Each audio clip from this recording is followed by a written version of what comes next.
Bastia 15e reçoit Dijon 12e. Le Sporting reste sur 3 défaites de rang et une réaction est attendue à Foriani pour s'éloigner des places de relégation et surtout de celle de barragiste. Dijon de son côté s'est donné de l'air avec son succès dans les ultimes minutes lors de la dernière journée face à Lorient. Le DFCO est invaincu depuis 4 rencontres et entend bien poursuivre sa série pour l'étendre à 5 matchs consécutifs sans défaite, ce qui constituerait un record dans toute son histoire dans l'élite.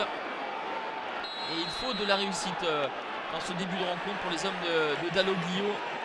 Rennais est sauvé par son montant. Le gardien dijonnais va voir une nouvelle fois ses défenseurs suppléer devant la ligne. Bastia met tous les ingrédients pour sortir de sa mauvaise spirale. Dijon est cloîtré dans sa moitié de terrain et essaye de procéder en contre avec Diony qui transmet à Abed. La frappe du milieu de terrain dijonnais est déviée. Les coups de pied arrêtés pour les Bastiais peuvent être vecteurs de danger. Et une nouvelle fois, Baptiste Rennais s'interpose sur cette reprise en angle restreint de Diallo. Les opportunités se multiplient pour les Bastiais au même titre que les parades de Baptiste Rennais. Décisif devant Koulibaly, le portier dijonnais le sera tout autant avec un réflexe étonnant. La tête d'Alan Saint-Maximin est déviée ensuite par Diony. Et lorsque la défense tangue, Rennais est toujours là. François Cipollini n'a pas grand chose à reprocher à ses hommes. 0-0 à la pause et si Dijon n'a pas encaissé de but, c'est un petit miracle qui tient au talent et à la réussite de son gardien.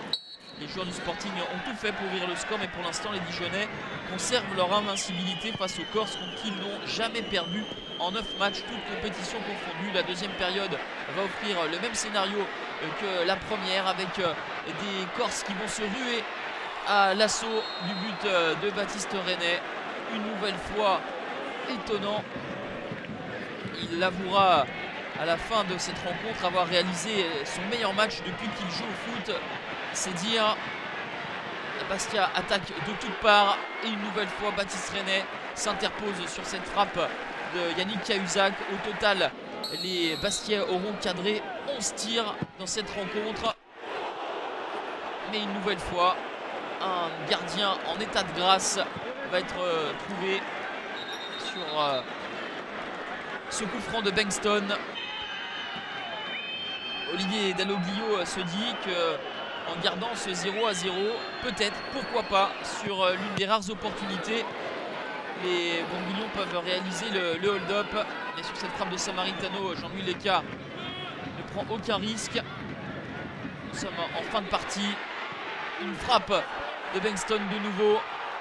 Et de nouveau, Baptiste Rennais. 0-0 score final, une hérésie au vu du nombre d'occasions, notamment du côté des Bastiais, qui pourront nourrir de gros regrets avec ce nul plutôt flatteur pour Dijon.